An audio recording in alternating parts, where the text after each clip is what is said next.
Hi, my name is Sohrab Salimi. I'm the founder and CEO of Scrum Academy in Cologne, Germany. As part of our Agile Insights series, I had the pleasure to interview Marty Cagan. Marty, the former head of product at eBay, is one of my heroes in the space of product management and product leadership. He wrote two of the key books in that space, one being called Inspired and the other Empowered. In our conversation, we focused on his recent book called Empowered. That book specifically is dedicated to product leaders. I asked him why he wrote that book, because writing a book is a very long process. And the reason he mentioned is that there are so many teams out there that actually want to build great products in a great way, but the key impediment to them being able to do that is leadership, especially product leadership. And one of the key problems? Product leaders themselves don't know how to be great product leaders. In his book, he starts out with the topic of coaching. He mentions that coaching, which is teaching people how to do their job, is the key responsibility of every product leader. One of the key problems here, a lot of the product leaders don't know how to be great product managers themselves. So when we want to build great product leaders, we have to start at the root. We have to educate them about all the tips and tricks, about all the tools that great product managers need. In addition, we need to teach them coaching skills and ask them to have this passion for people development. One of the fundamental shifts that every product leader needs to understand is that when they move from product management to product leadership, their product changes. They're not responsible any longer for the product that their customers use. Their product is the team. Their product is the product manager or multiple product managers that ultimately build those products. And that shift, together with the passion for people development, enables them to build up the coaching skills in order to become great product leaders. In addition to the topic of coaching, Marty and I covered a few of the other topics he has in his book, mainly staffing, product vision, and product principles. We closed our conversation with the topic of transformation and responsibility. With regards to transformation, Marty's key point was that a lot of organizations, actually most of the transformations, completely fail. And most organizations would be better off if they don't go for that transformation at all.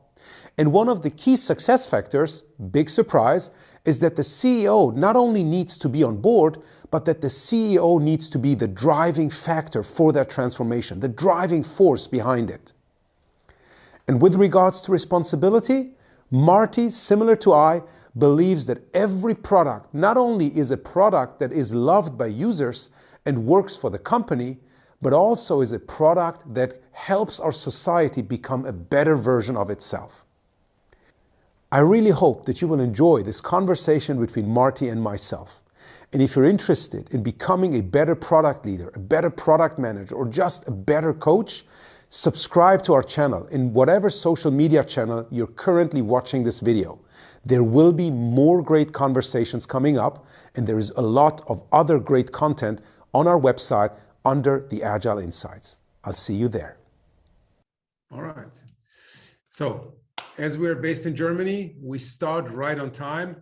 Welcome everyone to this very first Agile Insights conversation session where Marty Cagan, my guest today, and myself, Sohrab Salimi, will join into a conversation around the topic of product leadership. I'm very excited to have Marty with us. Before I start with a brief introduction of Marty, a few of the working agreements or whatever we want to call them. I have muted everyone in this session, so if you have questions, please put them in the chat. I will take them up and then I will address them to Marty based on the time when it fits best. And every question that we don't get to answer in this short time that we have with Marty, this 1 hour, maybe I can send them to Marty later on and maybe he can share some thoughts with us. He has all like great blog posts on almost every topic related to product management and product leadership. So most likely it would be just grabbing some of those articles and then sharing them with all of you. Now, with regards to today's sessions, I'm very happy and very honored to have you, Marty, join us. I've been following your work for many years, read both of your books, Inspired and Empowered, and participated in also both of those workshops, which I found very insightful in addition to those books. You've been a product leader yourself, you've been a product manager yourself in multiple companies, and you can see that. So when you give advice, when you write about stuff, it always connects really well to the real world. So this is not just a consultant's view, but also being a consultant, being a coach, you've managed to see a lot of organizations. And I think that also comes back into your perspective and broadens it and helps you to translate a lot of the things that you've seen or distill it in the blog articles and the books that you write. So thank you for all the work that you've done so far. And yeah, today I want to focus our conversation on the topic of product leadership, which is the main content of this book, of your latest book, Empowered. And before we go into the individual topics that you cover there, such as coaching and staffing and the team topology and product strategy, I want to start with a question. There are so many leadership books out there. Why did you decide to write your own book around the topic of product leadership? What made you do that? Spend this amount of time to create such a wonderful book? Well, thanks. And thanks again, Sohrab, for inviting me. So, there, leadership is one of those words, kind of like strategy. It's very ambiguous. There are really, I don't know how many, literally though, I bet there's over 100,000 books out there on leadership in general. There are so many. But of course, there are much smaller that focus on what we call product leadership. And just to be clear, I mean, I don't know, who knows who gets to define the official definition. The way I define product leadership is a manager of engineers, a manager of designers, or a manager of product managers. Those are the three core areas in a product organization. And so when we say product leadership, we mean that. It might be a chief technology officer, a chief product officer, a director of design, user research would be included in that, data science would be included in that. But that's what we mean by product leadership. And frankly, I know very few books that talk about that. Very few. I wish there were more. There are some good books out there around engineering leadership, and there are some very good books around design leadership. But talking more generally about product leadership, I think it's a problem. And I didn't intend to write this book, to be honest. My little bubble that I was in, the sort of Silicon Valley bubble, what I like to do is what I wrote about in Inspired. I love the whole product discovery topic. I love how engineers and designers and product managers work together to solve hard problems. To me, that's why I work in this area. That's what I love to do. But what I found out, it really happened with the second edition of Inspired, because it spread much beyond, it spread way beyond the sort of Silicon Valley world that I was in. And I started meeting companies where the engineers, the product managers, they would tell me that they want to work that way, but their management doesn't let them work that way. Yeah. Literally doesn't let them work that way. And this was so bizarre to me, because I mean, why in the world wouldn't they want to work like the most successful, most valuable companies in the world? It's not like you're asking them to work like a charity or something. You're asking them to work like the most valuable companies on the planet. So why wouldn't they want to? But turns out there are several reasons. And I realized that while we could point an engineer at a book like Inspired and say, read this to learn how the best companies solve these problems, I couldn't point an engineering leader at a book and say, this describes, how Amazon works, or this describes how Netflix works. And that seemed like a problem. And so I realized that, okay, well, maybe I should write that. It's always, writing a book is a huge project. It takes years. And so I wasn't actually anxious to do that, but I felt like there was a big hole. And now I feel much better. When I work with a team, I can say, look, you can read the theory in here for the engineers and designers and product managers, and for your leaders, they should read the theory here. So I feel like I'm covering both. There's also one more group that I'm not tackling, but one of my partners is, which is the CEOs, the senior leaders, because as you probably know, a lot of companies do want to transform. They know they're not working like the best companies, and they believe they need to. And that's a whole other problem. That's not product leadership, that's company leadership. Organizational leadership, yes. Yes, and that's a big topic, which I know you're probably interested in as well. But yeah, but that's I think those 3 books, ultimately, that's sort of the vision, is that we'll have 3 books. They're all hard, though. They're all hard topics for sure. You with your other partner, you're referring to Leah? Well, Leah's helping, but Jonathan Moore, who's actually based in London, but Jonathan personally led transformations at Trainline, which is one of the best tech companies I know of. I remember the case study, yes. Yeah, and at The Guardian, which, by the way, 200-year-old company. And I first met Jonathan when he was a brand new product manager at the BBC. And just I've been a fan of his literally for more than 20 years. So yeah, he's writing that one, and all of the partners are kind of contributing, including Leah. Yeah, and I think Jonathan wrote an article also on the SVPG blog, Transformation in Action, right? Right. So everyone listening, you can either Google it yourself, Transformation in Action, on the svpg.com website, or we will send that link to the article to you. It's really good. And maybe in this conversation today, we also get to talk a bit about transformation, but let's stick to the topic of product leadership first before going to even that level higher of that higher level of leadership. So you already mentioned why you started or why you wrote this book, right? Because many of the people in those specific roles, maybe some of them didn't even know that this was their specific role. And even if they knew, they didn't know how to act in that role in order to help their organization, being the empowered teams and the empowered product managers, to be more successful and deliver better products in a better way. You also mentioned whom you consider to be a product leader. So a manager of product managers, a manager of designers, or a manager of engineers. Now, in your book, you specifically cover several areas.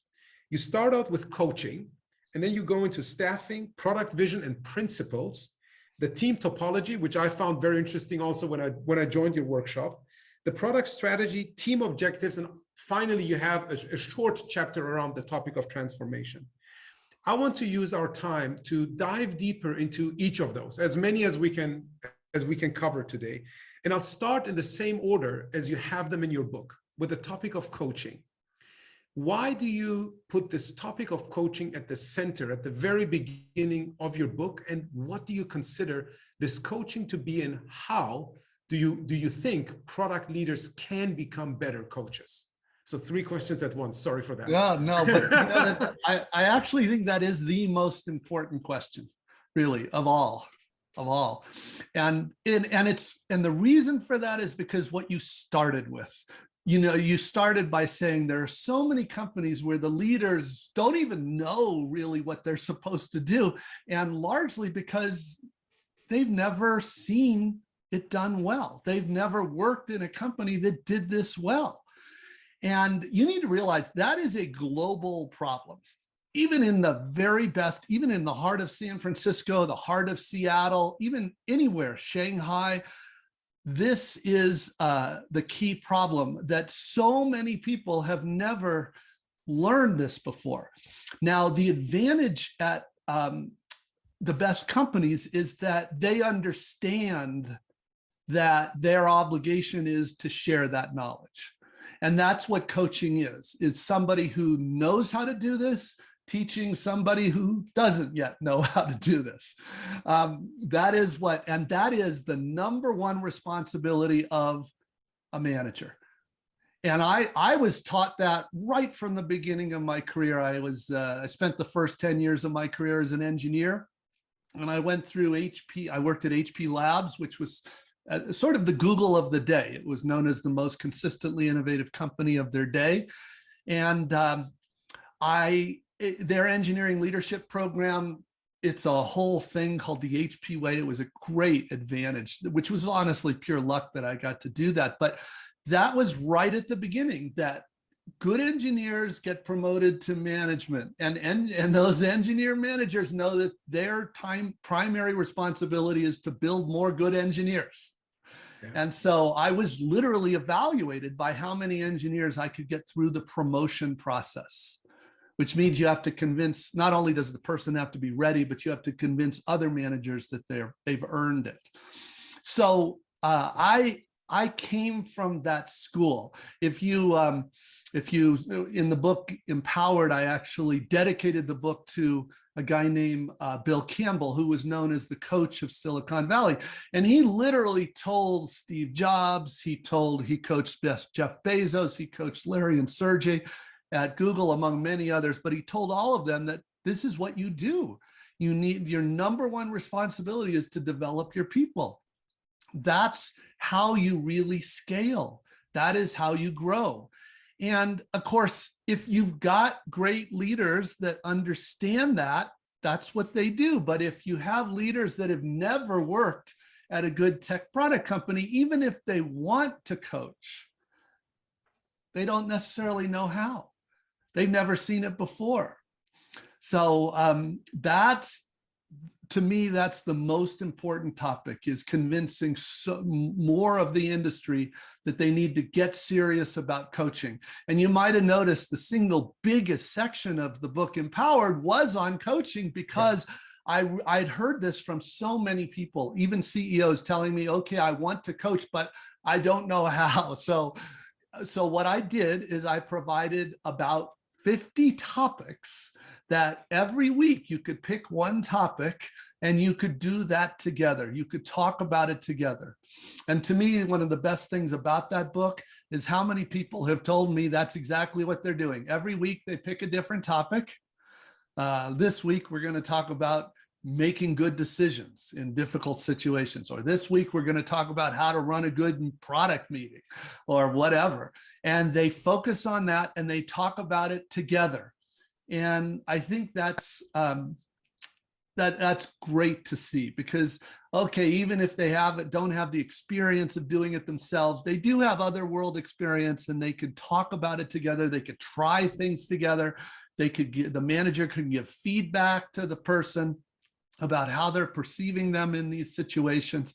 And I really think that's great. And of course, the other thing is, and I mentioned this in the book, is sometimes the way you fill this gap is you get a coach. There are people there that provide coaching. One of my favorite coaches is actually in Hamburg. Her name is Petra Willy. Some of you may know Petra. If you don't, you should check her out. She wrote a book on coaching, actually. I provided a foreword for the book. I met her when she was a brand new product manager at Zing. Many of you know Zing, the network. The German version of LinkedIn, yeah. That's right.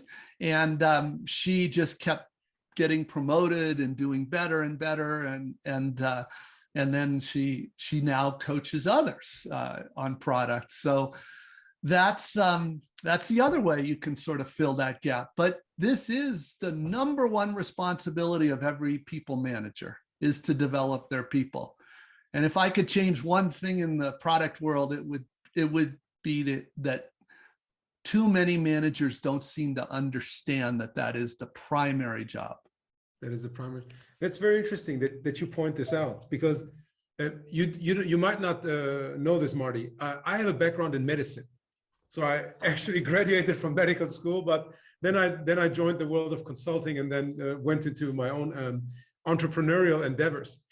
But in medicine, it is very normal for any attending physician that their primary job is to basically grow the next generation of physicians.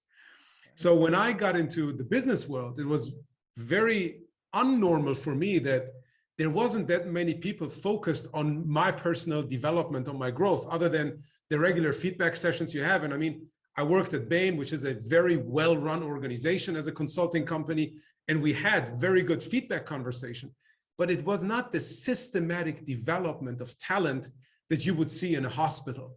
So the analogy that, or the point that you're bringing up now, right, that this is a manager's primary job. It absolutely is, because otherwise, how are people going to learn? University only provides us with so much. That's Everything else we have to learn in the workspace. And if I look at people that I work with, organizations that I've supported, I mean, some of them don't even know like how to handle their email inbox, let alone create a product strategy. And somehow they have to learn it. And who else is better than that than their manager? But that also means, Marty, that the people in those positions need to have those skills themselves, right? In some areas where you coach, you don't necessarily have to be able to do those things yourself. But in what I'm sensing you saying, like the areas that you cover in your book, let's say product strategy, how are you going to coach someone on product strategy if you haven't created product strategies yourself, and good ones, right? Right. So you need to build those capabilities first to then be able to coach them to others. Or how do you see that? Well, this is, I'm actually glad you pointed that out, because I think this is missed by so many people. You know, there are companies around the world which don't seem to understand this. They think that anybody can be a people manager. And what they don't understand is that the primary requirement to actually be a manager of, say, a designer or of, say, an engineer is that you have to really know design, or you have to really know engineering. If you don't have that depth, and it's one of those things that, you know, they would laugh you right out of the building at Apple, at Amazon, at Google, if you tried to say, yeah, I'm managing engineers, but I've never done engineering before. They would chase you out of the building. Their whole premise is, no, you have to have that depth, because then you're able to not only coach and develop your people, but you also understand what goes into a good strategy. You understand where a good vision comes from.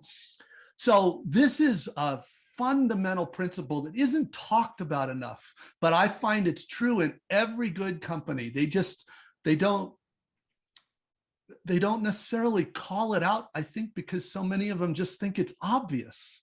Of course, your leaders have to know what they're leading, but you know that not everybody in the world seems to understand that. Yeah. I mean, even if you look at Apple itself, and maybe this is why Apple is so focused on that today, because at some point they invited someone to become CEO with John Scully, who didn't really know anything about what the organization was doing, and seeing where that took the organization, and only someone like Steve Jobs coming back and saving it, maybe reminded them, because there was a time where people thought a great manager in company X and industry X could also be a great manager in any other industry, right? They were not looking for that depth, for that domain expertise that you're referring to.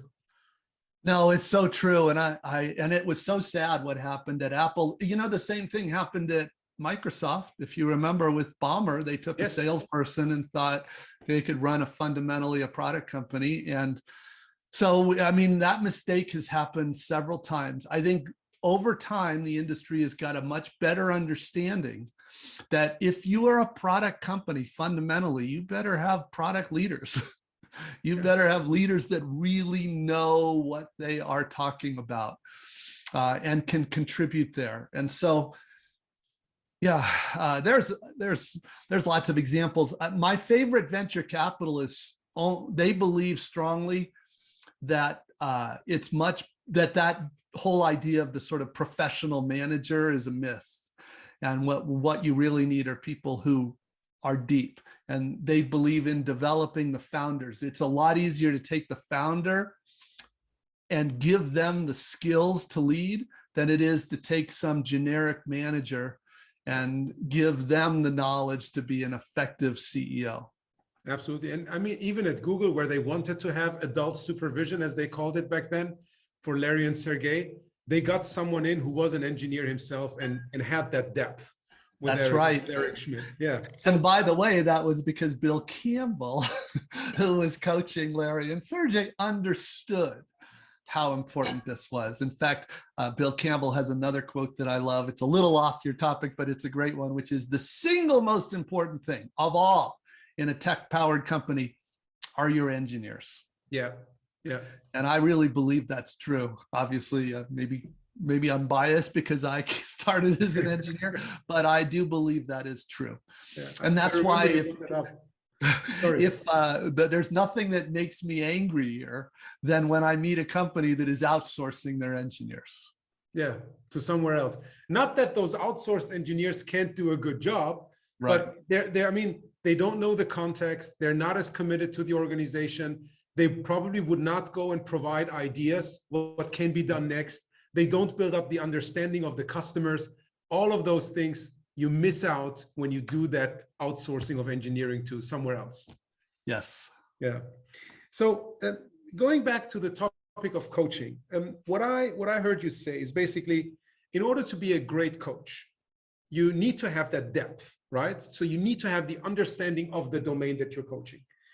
You probably also need to have coaching skills, because just having that depth doesn't immediately mean that you have also the skills to teach it, to coach people. And I also think you need to have the passion of developing people. Now, when you help organizations, and I guess you do that, select maybe future product leaders, what do you look for with regards to this topic of coaching as the first and most important one? Yes. Well, first of all, I would agree. Those are kind of the three things you need. The good news is the first one is the hard one. The other two are not that hard. In fact, the single biggest thing I spend time with new managers is that second one you listed, which is, okay, now you need to develop coaching skills. Yeah. You've never done that. In fact, one of the things we always tell people is, up until now, your product was your product, but now your people are your product. So that's a very different mindset. You need to develop these new muscles. But the good news is really not that hard. The fundamental thing that you have to have is you have to sincerely want to help your people get better. And that really speaks to your third point. You have to sincerely want to help them improve. And if you do, you'll have the trust that you need, because coaching is really predicated on trust. If your employee doesn't believe that you genuinely want to help them get better at their job, then it's not going to go well. But if they believe that, and for most of it, for me, I was trained that is literally what I'm being measured against. So I am incented to get people to develop in their job. In good companies, that's how you're judged as a leader. So I knew I had to learn these skills. Normally in a good company, you would never get promoted to a manager if you didn't have the third point you listed, if you didn't have that desire to help develop and build others. In a good company. In a good company, that's right. In a good company. Okay, so let's move from coaching to the next topic you cover in your book, which is staffing. And maybe before we go into staffing, you can give us in a few sentences the difference between like traditional product teams, then what we see a lot in the agile space being feature teams, and what you refer to then as a next step in the evolution, let's say it, empowered product teams. Maybe you can make that distinction a bit before we then go into the topic of staffing so that people can relate to that a bit better. Sure. Well, and it very much relates to the coaching conversation too. Feature teams are a lot easier. Let's just admit it. They're a lot easier. That's basically just, somebody gives that feature team a roadmap of features and projects to build their specific solutions. So you need somebody to design those solutions, and then you need a set of engineers to build, QA, test, and deploy those solutions. Engineering is always hard. It's certainly at scale, but they're not asked to actually figure out or take responsibility for that solution working. In fact, that's the difference between outcomes and output. So feature teams are pretty straightforward. You might notice you don't really need a product manager in that. You need a project manager, but you don't really need a product manager. So most feature teams have somebody with a title product manager or a title product owner, but they're just backlog administrator. It's not what we're talking about. But in an empowered product team, where you want the teams to take responsibility not only for how they build, but what they build and whether that solution actually solves the underlying problem, you need some additional skills. And in particular, you need, well, the design and engineering are similar. They're just asking them to step up, but product is fundamentally different. Mm-hmm. When the whole idea of a real product manager came from empowered product teams, because now if you had to come up with a solution that actually worked, you have these missing needs on a team. You need somebody that really knows the customer and their buying situation, the constraint, and you also need somebody that knows your business. Needs to know how things are marketed, things are sold, how you pay for them, how you monetize them, what the legal issues are. Those are missing in the feature team, but they're necessary in an empowered product team. So you're back to, okay, where do we get those people? Well, we have to coach them. So that's why coaching is at the foundation of an empowered product team. That's how you share these skills, because the whole idea of an empowered product team is you're pushing decisions down to the team instead of the leaders making them. You're pushing it to the team, but they can't do that if they don't have the skills. So hence coaching.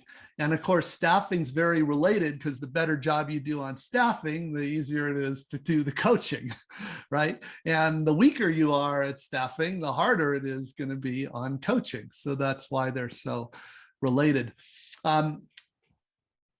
Staffing is a big topic on its own, but a lot of what we try to get people to understand is, in a good product company, the hiring manager owns the staffing. It's not HR. It's the hiring manager, because you are crafting a team. The team, like I said, the team is your product. Yeah. And so you are very carefully going out and recruiting the right people for this team, recruiting and then coaching the right people for this team. So yes, that's what I mean. We could talk more about empowered teams versus feature teams, but yeah, the big advantage I have is I spent most of my career with some really great product companies. And so I saw the difference between how they worked and so much of the rest of the world. And I was pretty stunned by that difference. And so what I'm really doing is sort of pattern matching. Here's what the good companies do, and here's what's not going on in the rest. And so staffing and coaching are right at the top of the list. Yeah. So two things that your thoughts brought up. I think first, maybe we need to clarify. You mentioned a lot like a solution that works. And by that, you not only mean, and correct me if I'm wrong, a solution that works from a technical perspective, right, but a solution that works for the customer and works for the business. That's a huge difference between just a solution that works and like QA says, all right, it works. There are no bugs in it, right? But it needs to be working for the customer. Ideally, like the customer loves it, right, and it delivers value for your business. The second piece that came up, you mentioned the staffing piece and the coaching piece. They are integrated, right? It's about recruiting the right people, and then it's about coaching them individually and also coaching the team. Now, in many organizations, especially those that try to do some version of Agile framework, whatever it is, but they usually distinguish between someone who's in charge of the product, right, being a product owner, product manager, whatever, and someone who's in charge of the team development, being a Scrum Master, Agile coach, whatever. What I was hearing from you, and correct me again if I'm wrong, was that the product leader not only coaches the product manager, but also coaches the overall team and ensures that this collective of people act as an A+ team, as a high-performing team. Did I understand that right? Or you did, and I I've started to explain, you're always searching for better ways to explain complicated concepts. Exactly. And we all are always in search of that. The feature team versus product team was an example that seemed to resonate with a lot of people. But one of the things that I really see is a difference between great companies and the rest. Is this question you're zeroing in on, which is how do you really scale? There are fundamentally two ways out there. What I see consistently in the best companies is they scale with their product leaders. Their product leaders are doing exactly what you just said, Sohrab. They are recruiting the right people, they're coaching them, and they are helping them to make sure they are a great team. The other way is trying to scale with process. And there are many processes out there, and they all, that's the other approach, is to scale with process. They try to make it a bit of a machine. I have never seen that work. I think I understand the reasons why it doesn't work in terms of consistent innovation. And this is where we get to, okay, we need these leaders that actually know product. They know how this works. They know what a great product strategy is. They know and are constantly worried about the dynamics of their team. So there is some things that obviously a Scrum Master can observe because they're right at the center. They're seeing the impediments. They can observe and contribute a lot. But most Scrum Masters have never been a product leader of any of those three, engineering, design, or product. So it's unfair, I think, to expect that they're going to be able to really make the change they need to make. At best, they can usually point out to the leaders, I think we have a problem here. Do you think you can help that? But yeah, this is really a fundamental difference between great companies and the rest, is how do you scale? And I'm a big believer that it comes from the leaders. From the leaders. So in addition to the capabilities that we talked about earlier, right? The depth of understanding of the domain itself, the passion for developing people, the coaching skill to develop individuals in the product domain. Now, a product leader would also need to have skills to develop a team of people, because sometimes that's different than just developing the individuals. Sure. Or at least have an understanding of, okay, team development needs to happen. And if I don't have the skills myself, I can bring in, and you mentioned this earlier, right? Go grab a coach from the outside that helps you get this done, because you need to build this cohesive group of people, because otherwise great products are not going to emerge. Yes. Now, I want to be clear, though, in practice, the way it's 90% of the time is when the design manager is coaching the designer and the engineering manager is coaching the engineers and the manager of product management is coaching the product manager. That's what, they know what the roles are. They know how those, and what are they coaching on? Well, a designer comes to the design manager and says, that damn product manager keeps handing me wireframes. What am I supposed to do? What am I supposed to do? And the design manager says, well, you get used to that. That is a really common problem. So let me show you how we deal with that. Or an engineer complaining that they've already decided the solution, even though they haven't talked to that engineer. That's another common problem. So these dynamics are happening all the time. It's not so much that one manager has to coach the whole team. Yeah. Each manager is coaching their people so that they can contribute. Because it really is true. A great product today requires a truly cross-functional team. It's not, some people think cross-functional team means you have a front end and a back end engineer. That's not what it means. These are very different skill sets: product management, product design, engineering. And we need each of those skills. Otherwise, there's a huge hole on that team. Yeah, absolutely. Absolutely. So coaching, staffing, next one on the list. And I like that one particularly. Product vision and principles.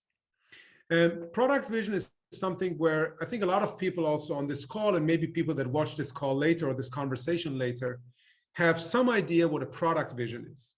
But when I joined your workshop, I learned about something completely new. It was not just like one or two sentences that describe what we're going to build and why. You had something else in mind when it came to product vision, and you also added the concept of product principles, which I think is very interesting for people to understand, because that brings a whole new dimension to the topic of product. Can you walk us through that a bit, Marty? Sure. And you know what? That's a good question, because it lets me, you'll see what I mean by leading with scaling with leadership versus scaling with process. Yeah. This is actually a great example of what happens at scale. There's so many misunderstandings around so many things to do with product. And one of the most dangerous ones is this idea that each product team should have their own product vision. Completely misses the point of scale. So in a significant, in a scaled organization, you could have 50, 100, 200 product teams all contributing to the same product. How do you know where you're all trying to get to? Well, we call that part of we call the whole context the strategic context. And that's product vision, product strategy, team topology, product principles. But in terms of the vision, that is describing the North Star that we're all trying to get to. You want every single person on every single product team to understand how their work contributes to that larger whole. Now, that's a big assignment. And by the way, that's not just for today. A good product vision will last for anywhere from 3 to 10 years. So and this is an inspiring thing. It's often the best recruiting tool we have. So a lot of people have never even seen a product vision like this because they've never worked at a company that really knew what a product vision was really even for. One of the things I like to do is in fact, on our svpg.com website, if you go to /examples, I share a lot of great examples of product visions that I like that do this well. They're almost always vision types, prototypes, videos of vision types, but they describe that future, the company's trying to create. Now, the vision kind of describes what it's going to feel like. Product principles come at it from a different way. Product principles help capture your values. They try to capture when any given product organization is going to have to make thousands of decisions. I mean, that's just normal. Yeah. Thousands of decisions. And when you make decisions, you need guidelines. I will actually give you an example from early eBay. At early eBay, we had 4 product teams: a buyer team, a seller team, a search team, and a trust and safety product team. 4 product teams. It's pretty straightforward, small. The last time I was in eBay was a couple of years ago, and there were hundreds of teams for each of those areas. It's huge, but at the time, okay, and that sounds logical enough, and it's not that hard for 4 teams to understand how it all comes together into a marketplace.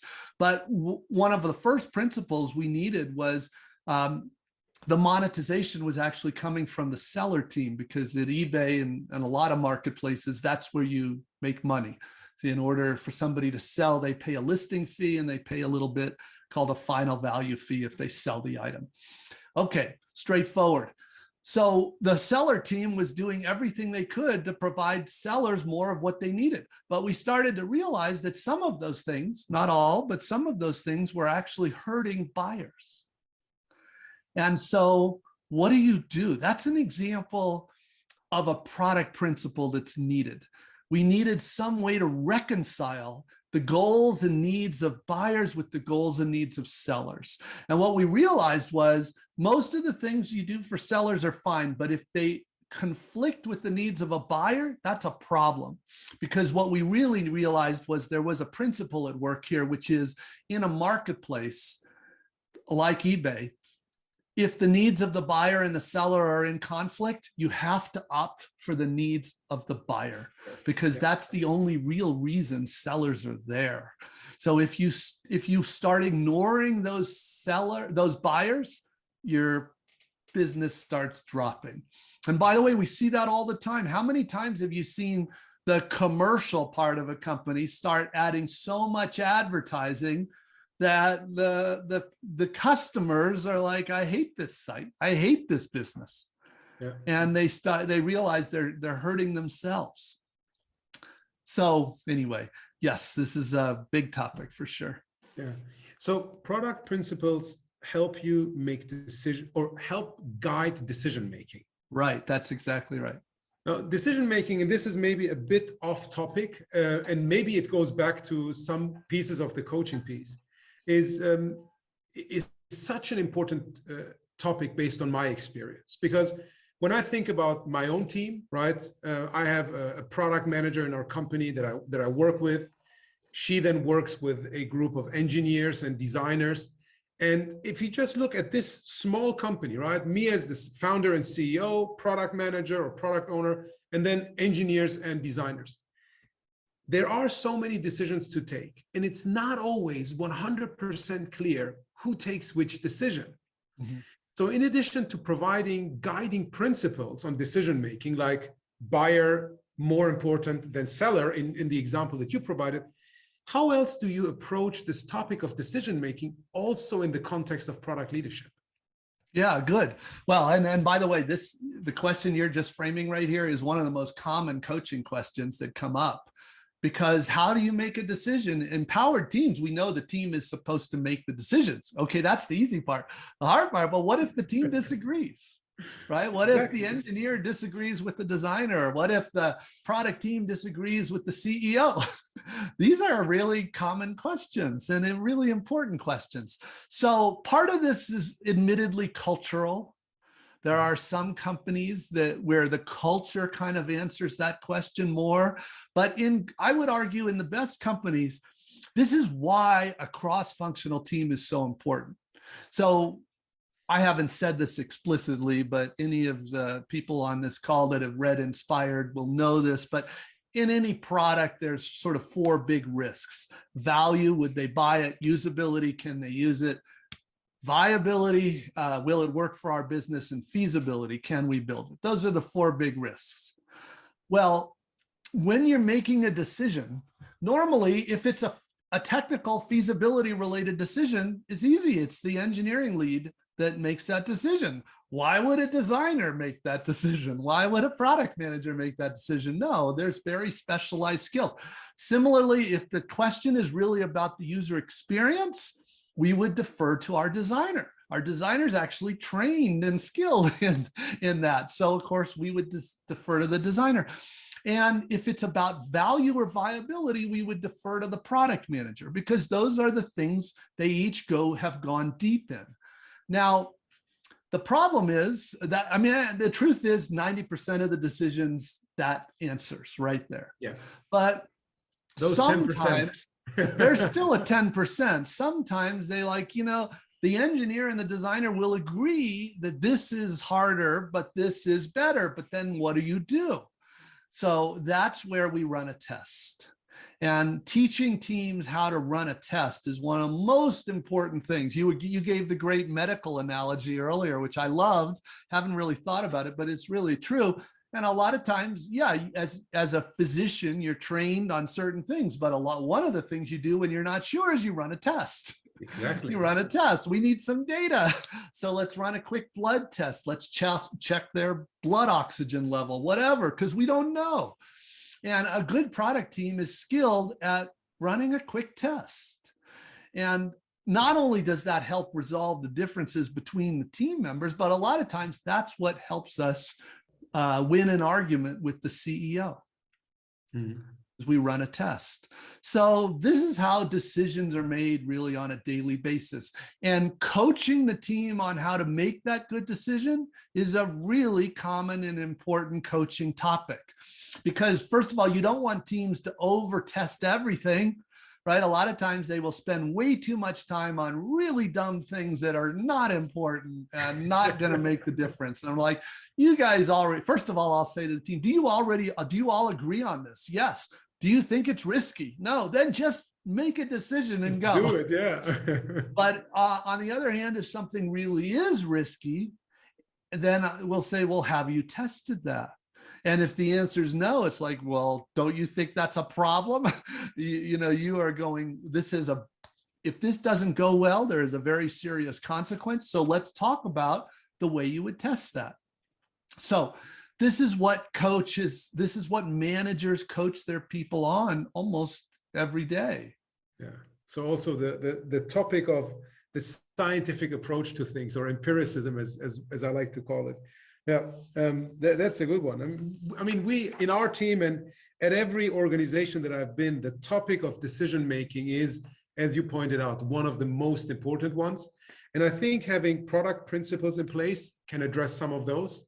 Yes. Having clear accountabilities in place, like design, engineering, product management, can address a large part of those decisions. And then figuring out how to deal with those 5 to 10% and coaching them on knowing what kind of tests to run and how to evaluate those tests is maybe part of the same thing that I learned as a medical doctor. When you're in doubt, run a test, right? Very, very simple, actually. But then the reality is a bit more complex than what we talk about. But you know what, let me just highlight, because that just captured very well what we're trying to do. And you can see why the best coaching will come from a manager that actually knows these things. Exactly. That can say, you know, I've run into this problem dozens of times. Let me tell you 3 different ways you could test this. You decide what you think is best, but I'll show you 3 different ways that work to test this. We'll talk about the pros and cons. Somebody who's never done this before, they have no idea. The most they could do is talk about what's in a book. Yeah, absolutely. Absolutely. So I'm keeping an eye on time. I would skip the topic of topology and strategy and team objectives, and maybe we get back to those, because there's also one question in there. And to me, the topic of transformation, which we addressed early on very quickly, I would love to spend some time on that. And the question that comes in is, someone has had or dealt with managers that are deep into tactics and feature factory. And at the same time, they miss to set focus on, for example, coaching their people into product or building up a solid product strategy. Now, this is one of those things that I believe is like one of those fundamental shifts that needs to happen in an organization. That's why we speak about transformations that need to happen. Like, how do you create the awareness for those transformations, other than saying the best companies in the world work this way, so you should probably do that too? And after creating the awareness, how do you support people to go on that journey? Because it hurts, right? It goes against like everything they have been taught in the past. And most senior leaders in organizations have many years of work experience under their belt, which means many experiences resulted in the habits and the culture that they created in their organization. How do you address this, Marty, you and your colleagues at SVPG? Yeah, no, it's a very difficult question. First of all, I think it's really important to be honest with people that the vast majority of transformations go nowhere. And that's the reality. Most of them go nowhere. They spend a lot of money, often millions of euros, and doesn't go anywhere. Now, I think I've over time got a better understanding of why, and that's what is really important. But so I think the first thing to realize is that unless the top of the organization, the CEO, understands and is really taking a primary role in this, it almost never succeeds.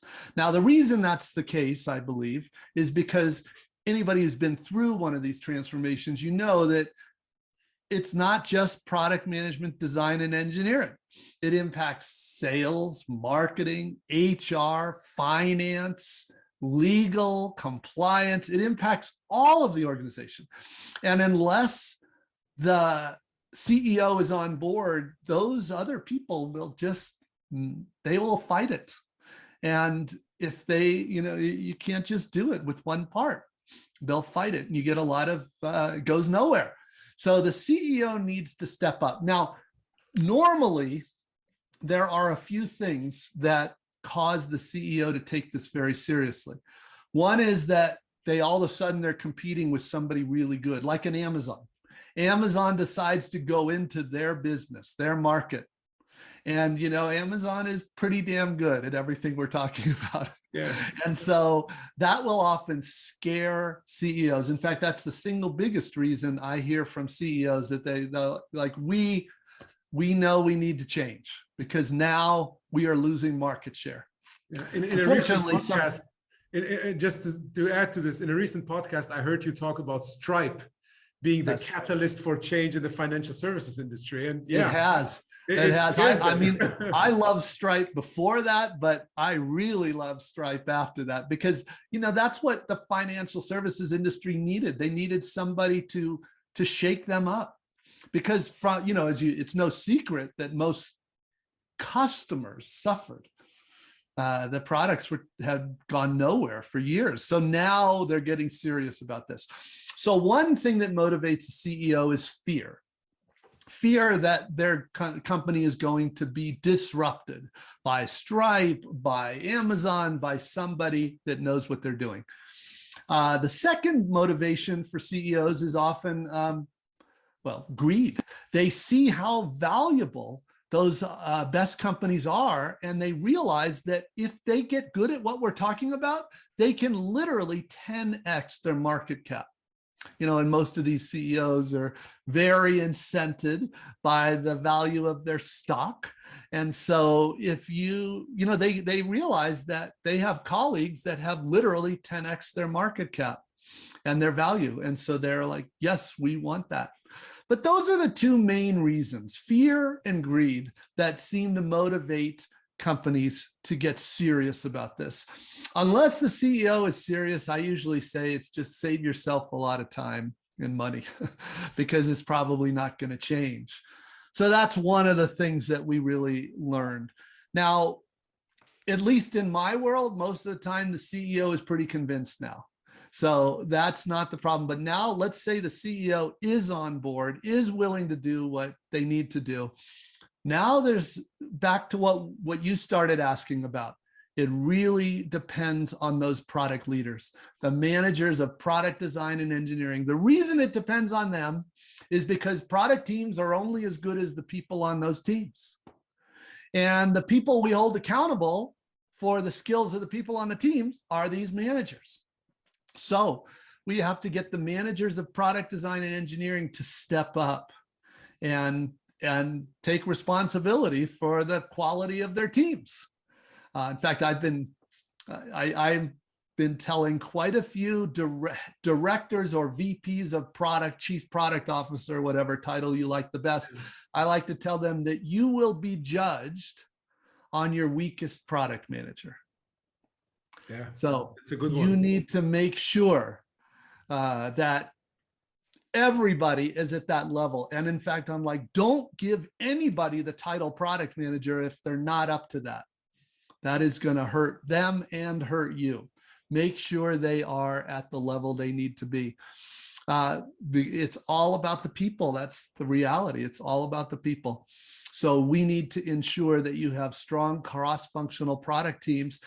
And then it's really on a team by team basis. As a given product team is skilled and they're each person on the team is competent, can do what they need to do, then you can empower them. You can say, okay, here's what you need to do. Here's the problems you need to solve. Go do it. But until then, you really can't. Yeah. So and that means the leaders have to spend a lot more time hands-on than they want to.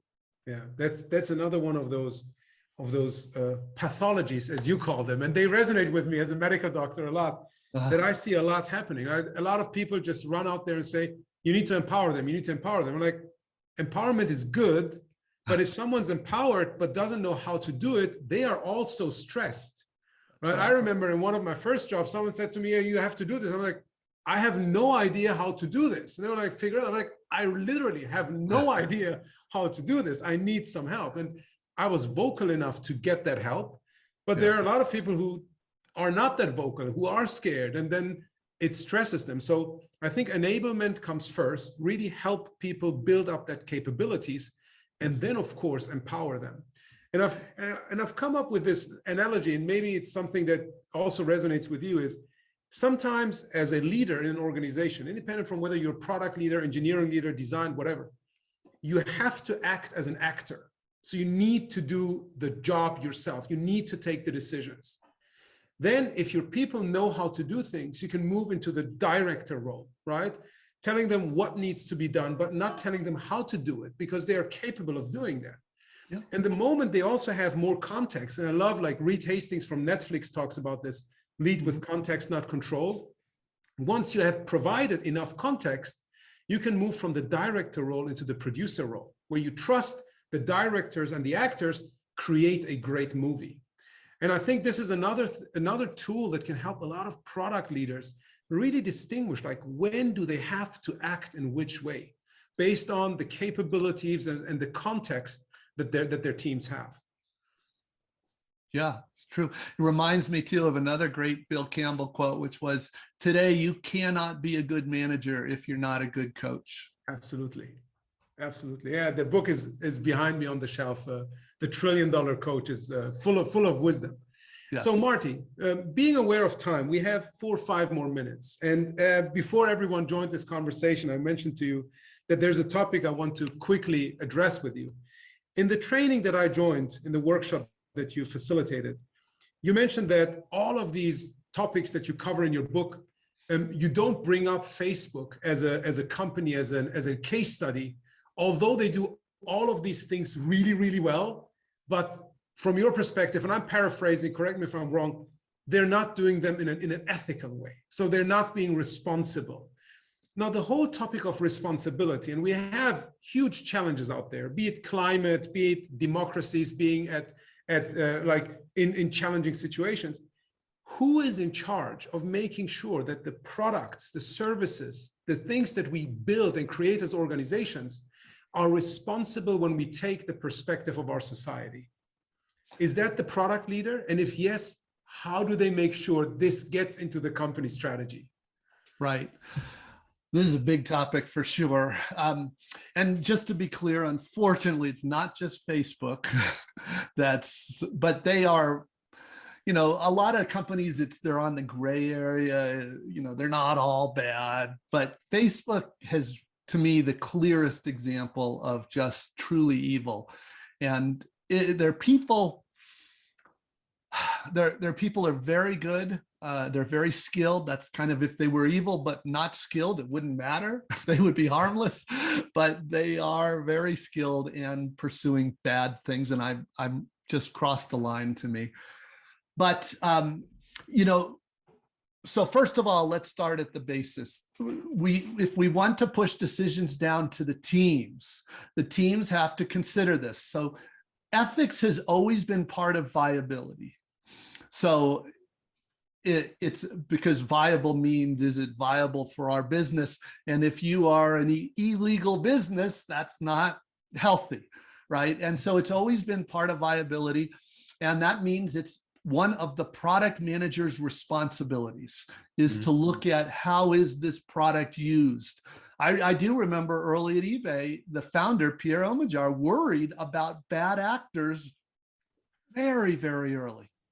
That's why one of the first 4 teams was a trust and safety team. Yes. If Facebook had cared enough about this from the beginning, I think it would be a very different world today.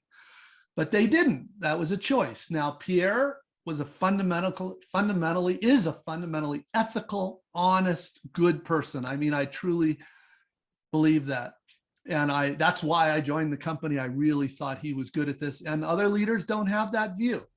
Now, the product manager is often the first one to see these brewing problems. Like, if we do this, yeah, our customers are going to love it, but what does this do to children, or what does this do to the environment? We have to worry about those things.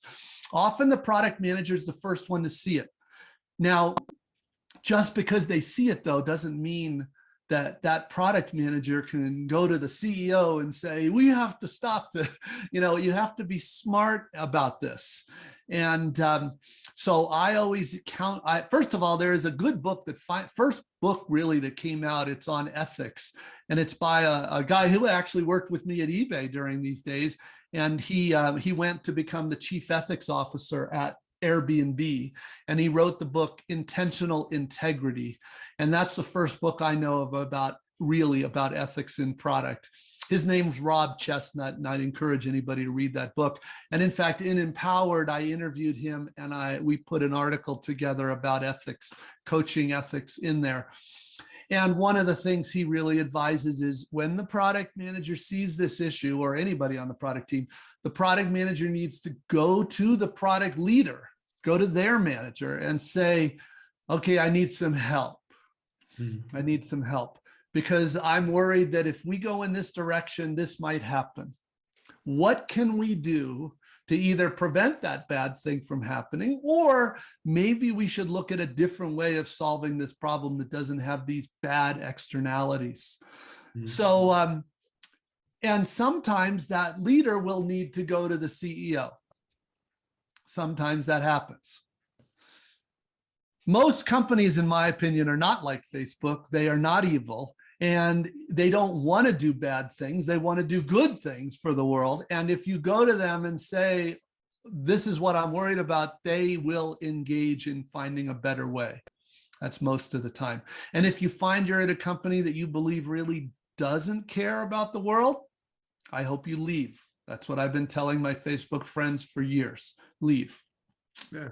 But the stock is performing too well, and I know. Well, as you mentioned, greed being one of the motivators. Yes, that might be one of the problems. So, Marty, thank you so much for taking the time to participate in this conversation. It's been an honor. Everyone out there, if you haven't read this book, Empowered, highly recommend it.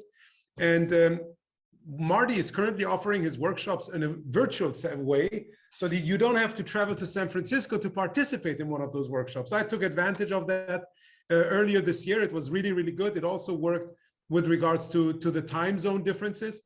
Highly recommended. Marty, again, thank you so much for being here. Well, thanks for inviting me. They were great questions that you brought up, and so I hope this was useful to everybody. Absolutely. Thanks, everyone. Have a good one. Bye.